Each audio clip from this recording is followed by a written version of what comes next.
Hello and welcome back to our channel. So today in this video we will be discussing about how you can hide online status in WhatsApp. So without wasting much of our time, let's get straight into the video. So to hide online status on WhatsApp, all you need to do is simply tap open your WhatsApp app, and once you open it you will be in this interface. So simply tap on the three dots and tap on settings. After you do so, you need to tap on the privacy section, and from there tap on last seen and online. So once you're in this interface, you need to tap on who can see my last seen into nobody, and who can see when I'm online in same as last seen.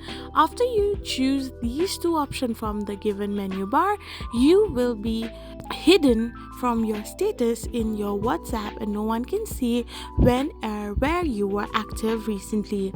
I hope you found this video helpful, so don't forget to hit that subscribe button and do give us a thumbs up.